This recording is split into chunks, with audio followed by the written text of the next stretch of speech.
Hi to everyone, एक बार फिर से आप सबका स्वागत है आज के इस एनालिसिस वाले पार्ट पे। एक्चुअल में एनालिसिस आप सभी लोग जानते हैं कि प्रॉपर एक एक सवाल तो आपको नहीं बताया जा सकता, लेकिन हाँ इसका थोड़ा सा ओवरव्यू मैं आपको दे रही हूँ सो दैट आपके पास में एक प्रॉपर आइडिया हो जाएगा कि किस टाइप के क्वेश्चंस आ रहे हैं और लास्ट मिनट पे आपको क्या क्या रिविजन करना है। ठीक है, तो सबसे पहले शुरुआत अपने सबसे पहले टॉपिक के साथ में करेंगे। और हाँ, ये जो यहाँ पे चीजें आपको बताने जा रही हूँ, ऐसा नहीं है कि अभी आगे जब एमटीएस का पेपर होगा तो एमटीएस वालों के लिए कुछ अलग हो जाएगा, कुछ अलग नहीं होगा। क्वेश्चन का पैटर्न चेंज होगा, बाकी सिलेबस चेंज नहीं होगा। ठीक है, तो चलिए शुरुआत हम करेंगे कहां से। सबसे पहले करंट अफेयर्स के पार्ट से शुरुआत करेंगे। ठीक है, तो सबसे पहले अगर मैं आपसे करंट अफेयर्स की बात करूं तो बच्चों का कहना यह है कि 1 से लेकर 1.5 साल तक का जो करंट अफेयर्स है वो पेपर में आ रहा है।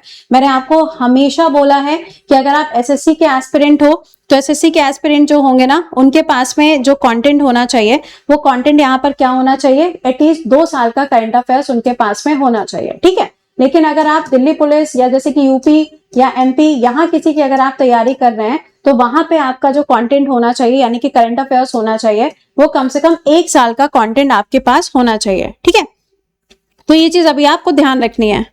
तो यहाँ पर ये तो एक पॉइंट हो गया जो आपको यहाँ पे समझना है कि भाई करंट अफेयर्स का सेक्शन क्या है। ठीक है, मैक्सिमम क्वेश्चंस अगर आप देखो तो 2025 के जो सवाल हैं वही आपसे यहाँ पे करंट के फॉर्म में पूछे जा रहे हैं। अब करंट में भी क्या आ रहा है, तो जैसा कि मैं आपको हमेशा बोलती आ रही हूँ, देखो मेरा काम है तुम्हें बताना, तुम उसे फॉलो करो ना करो वो तुम्हारे ऊपर डिपेंड करता है, क्योंकि कोई यहाँ पे ऐसा है नहीं जो सारे क्वेश्चन के आंसर करेक्टली करके आया हो।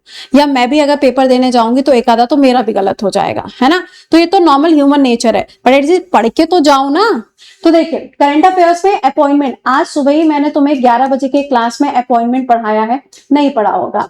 इसके अलावा स्पोर्ट्स से भर भर के सवाल पूछे गए हैं। 11 बजे के क्लास में मैंने आपके 5 लेक्चर स्पोर्ट्स के ऊपर पढ़ाए हुए हैं। नेक्स्ट जो आपका सेक्शन आ रहा है वो है आपका अवार्ड्स का। अवार्ड्स वाला टॉपिक भी मैंने आपको 11 बजे पढ़ाया है, ऑल्दो भी लेटेस्ट में नहीं, बट हाँ अवार्ड्स वाला टॉपिक भी आपको पढ़ाया हुआ है। इसके अलावा इंडेक्स के ऊपर क्वेश्चन आया हुआ है। इंडेक्स में 2025 का जो सेक्शन है वही आपसे यहाँ पे पूछा गया है।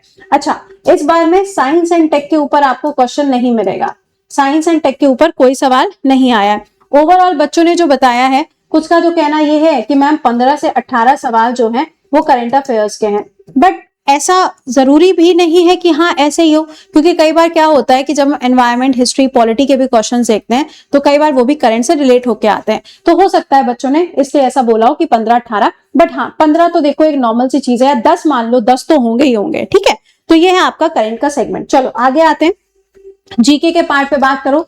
स्टैटिक जीके, तो स्टैटिक जीके में आप देखेंगे तो इसमें क्या आएगा, वही अपने पुराने टॉपिक्स, लेकिन एक टॉपिक जो बच्चे बता रहे हैं सबसे ज्यादा पूछा जा रहा है वो है first in India. First in India कह मत देना कि मैम नहीं पढ़ाया है, और वो भी फीमेल्स का। आप जाइए और चैनल पे जाके जब प्लेलिस्ट के सेक्शन में आप जाएंगे तो वहां पे आपको ये टॉपिक अलग से दिखाई देगा। तो यहाँ पे फर्स्ट इन इंडिया वो भी फीमेल्स की कैटेगरी के अंदर सवाल पूछे गए। आर्ट एंड कल्चर आया हुआ है, आर्ट एंड कल्चर से सवाल जो है वो आपके पूछे गए। इसके अलावा आपके अगर हम पॉलिटी, ज्योग्राफी इन सब की बात करें तो यहाँ पर जियो से भी सवाल है, पॉलिटी का भी है, साइंस भी है, इको भी है, इवन एनवायरमेंट का भी एटलीस्ट 2 सवाल यहाँ पे पूछे गए, ऐसा बच्चे ने बताया। तो इन सबको अगर हम मिला लें तो करीबन इतने के आसपास आपके जो क्वेश्चंस है वो रैंडम आपको देखने को मिल रहे हैं। ठीक है, अच्छा इसके अलावा अगर हम देखें तो और हमें क्या क्या यहाँ पे चीजें पता चली हैं वो भी एक बार बता देते हैं, 1 सेकेंड। हाँ, जैसे कि हम पॉलिटी की बात कर रहे हैं तो पॉलिटी के अंदर जो क्वेश्चंस आ रहे हैं, जैसे मैंने आपको यूजुअली बोला है कि जब तक आप अपने जीके जीएस को करंट के साथ में नहीं जोड़ोगे आपका पेपर सॉल्व नहीं होगा। क्यों? क्योंकि हर एक चीज उसी के साथ में जुड़ के आती है। जीके जीएस इतना वास्ट है, कितना पढ़ लोगे। तो यहाँ पर देखेंगे तो जैसे कि प्रेसिडेंट वाला चैप्टर है, वहां से क्वेश्चन आपसे पूछा गया है। इसके अलावा आपका प्रेसिडेंट के फंक्शन के ऊपर सवाल पूछा गया है कि इनका फंक्शन क्या होता है। इसके अलावा जैसे डांस फॉर्म के ऊपर क्वेश्चन पूछे गए हैं, क्लासिकल डांसेस क्लासिकल डांसेस के ऊपर सवाल आए हैं। पढ़ लो बेटा, अभी भी वक्त है। क्लासिकल डांस के ऊपर सवाल आए। जीके इजी थी, जैसा कि मोनू ने बताया, वो भी पेपर देख के आया तो कह रहा जीके इजी थी। अच्छा, ओलंपिक्स में 2016 से क्वेश्चन पूछा गया है।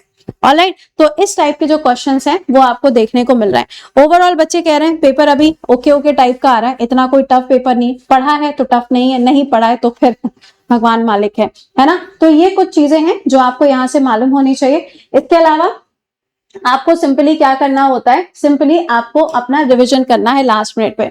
बट अभी भी जो बच्चे ऐसे हैं जो सोच रहे हैं हाँ ठीक है यार हो जाएगा, तो भाई ऐसे नहीं हो पाएगा, पढ़ना तो पड़ेगा ही पड़ेगा। और आप लोगों के लिए आपको मालूम ही है कि आप लोगों का लाइव सेशन आने जा रहा है करंट अफेयर्स के पूरे साल भर का 2025 का। अभी भी जो एमटीएस की तैयारी में लगे हुए हैं या नेक्स्ट ईयर 2026 की तैयारी करने जा रहे हैं, आपके लिए सेशन बहुत इंपॉर्टेंट होने वाला है। 28 तारीख को सुबह 7 बजे आपसे मुलाकात होगी।